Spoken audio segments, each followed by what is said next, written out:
अरुण राजभर, क्या लगता है आपको?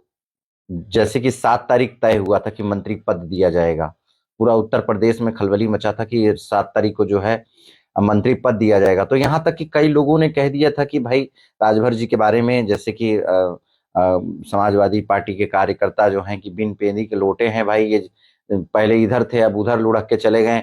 इसके बाद से तमाम सब बातें आई, क्योंकि इनका कहीं ना कहीं माना जा रहा था कि ना ये घर के रहे ना घाट के रहे। तो क्या, कैसे आप इन बातों को देखते हैं? देखिए, पहली बात तो यह है कि सुहेलदेव भारतीय समाज पार्टी हमेशा से स्टैंड क्लियर करके रखती है। और जो लोग इस बात को हवा देते हैं वो सुहेलदेव भारतीय समाज पार्टी से डरे हुए लोग होते हैं। और डरे हुए और भयभीत लोग वो माननीय ओम प्रकाश राजभर जी और सुहेलदेव भारतीय समाज पार्टी को ऐसे ही अनाप शनाप बात करते हैं।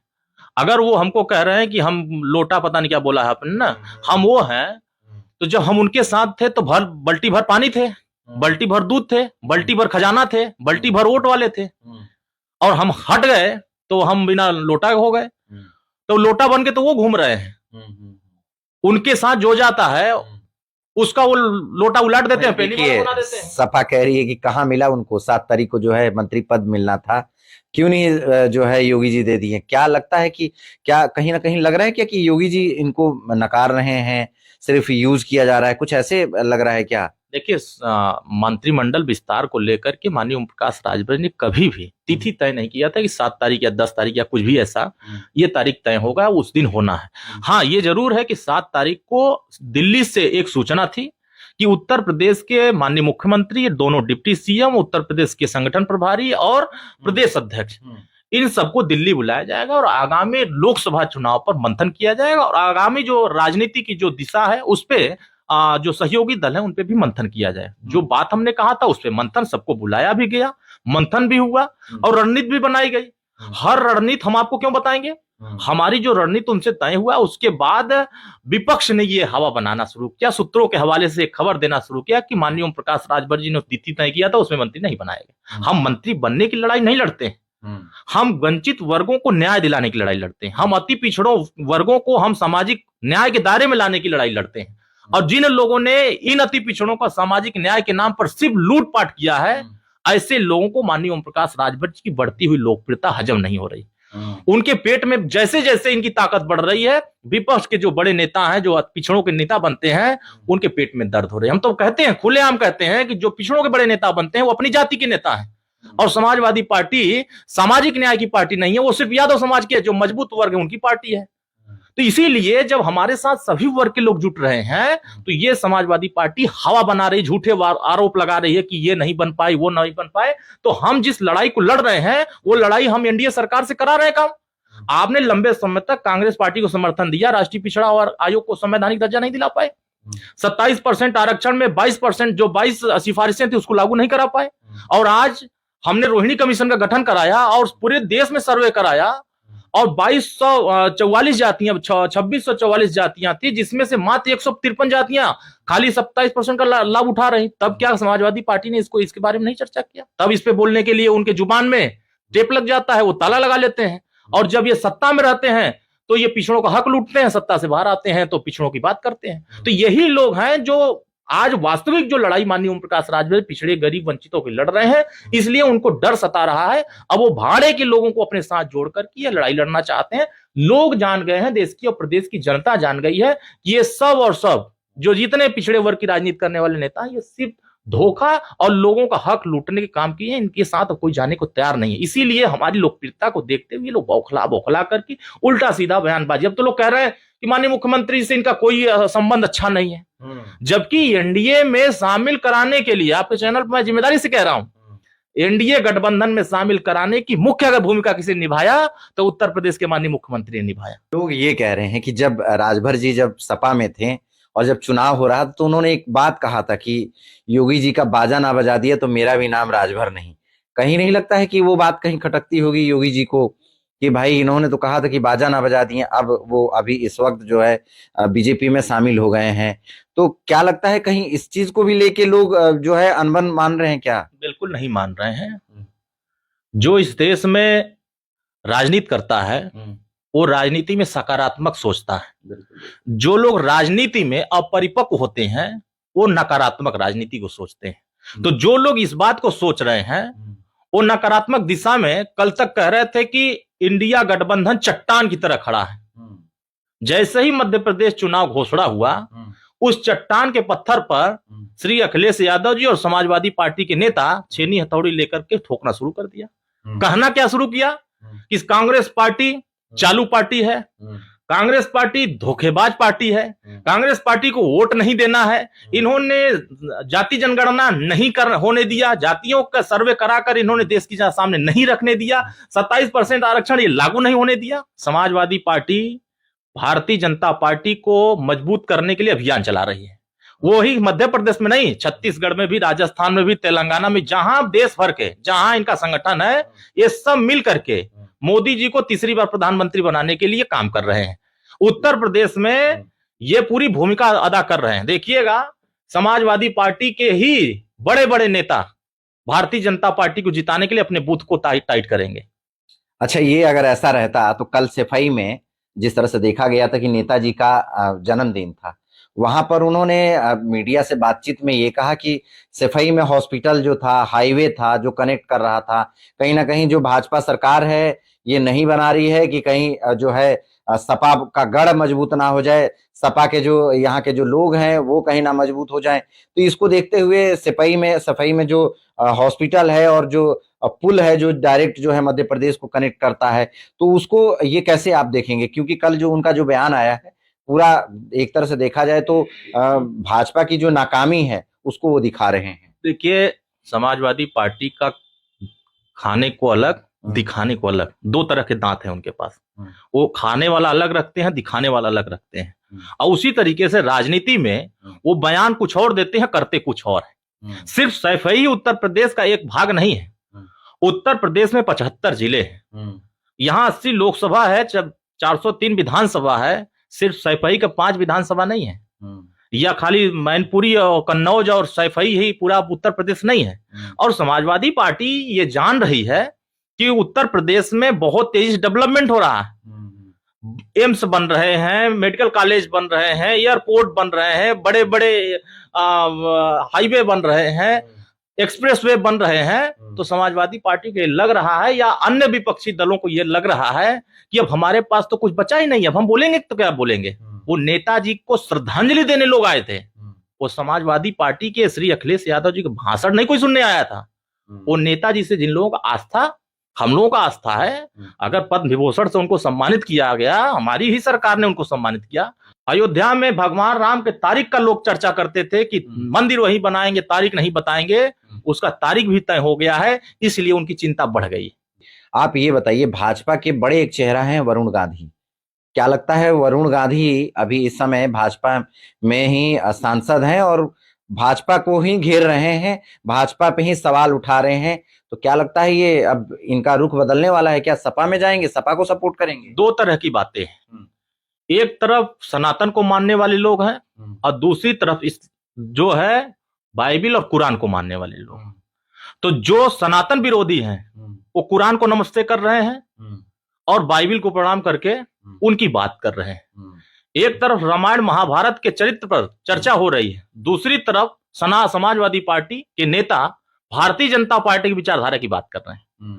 रामायण का विरोध किसने किया? समाजवादी पार्टी के नेता ने किया। और उनके ही दल में खेमाबाजी किस कहानी शुरू हुई?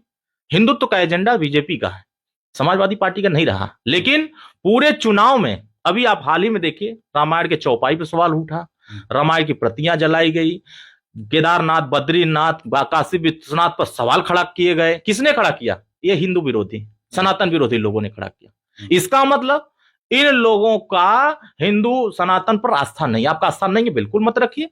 वरुण गांधी का सवाल है, वो ये जान रहे हैं कि भारतीय जनता पार्टी के साथ मुझे नहीं रहना है।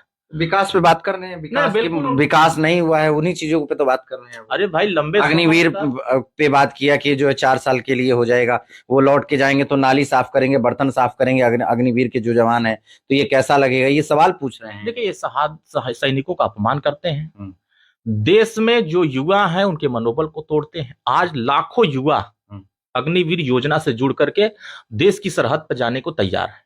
कौन रुक रहा है इनके कहने पर?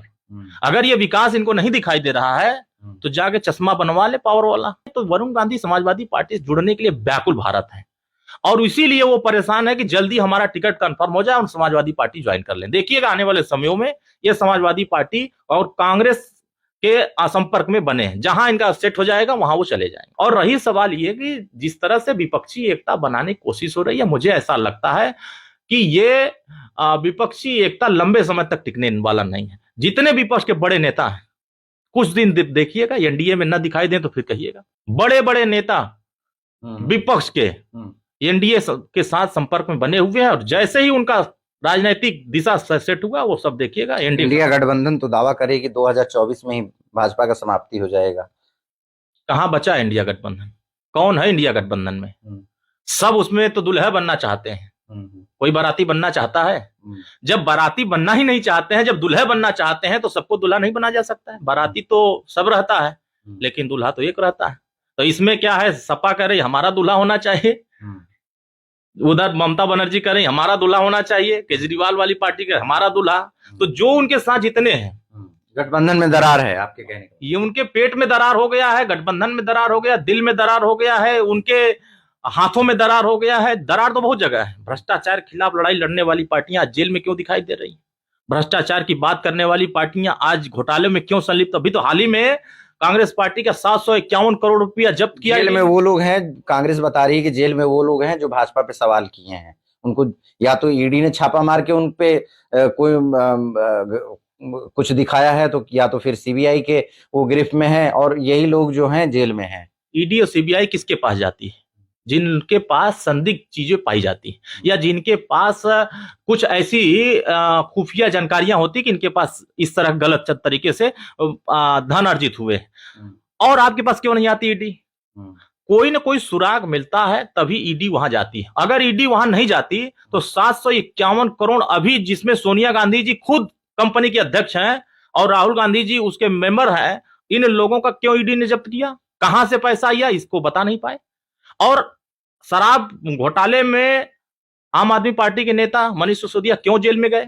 संजय सिंह क्यों जा रहे हैं, गिरफ्त में है ईडी के?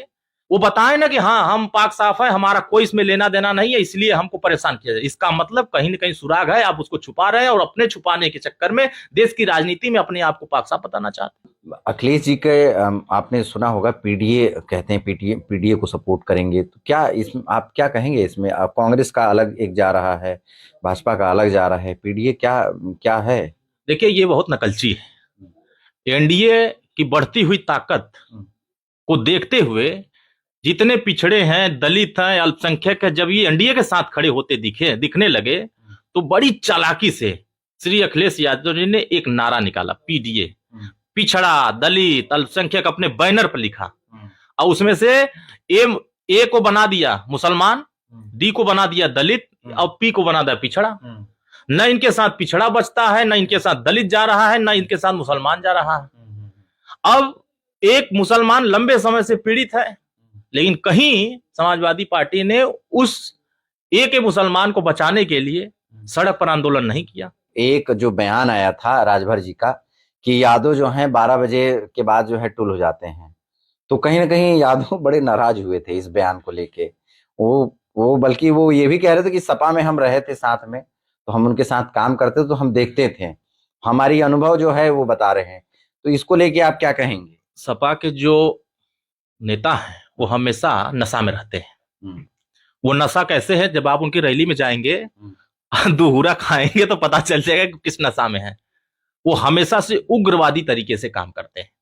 किसी को भैंस का दूध पीता है, मजबूत आदमी है, तो थोड़ी ना किसी को आगे निकलने देगा, वो तो मारेगा भाई कि तुम आगे का। मैंने देखा था कि 4 बार सरकार में मंत्री रहे एक पटेल जी थे, यही लोग नशे में उनको ऐसा धक्का मारे कि बेचारे का पखुरा टूटने से बच गया। तो आप सोच सकते हैं कि वो लोग कितना उग्र तरीके से कार्यक्रमों में लोगों को धक्का मारते हैं। हम तो खुद ही धक्का खाए हुए थे।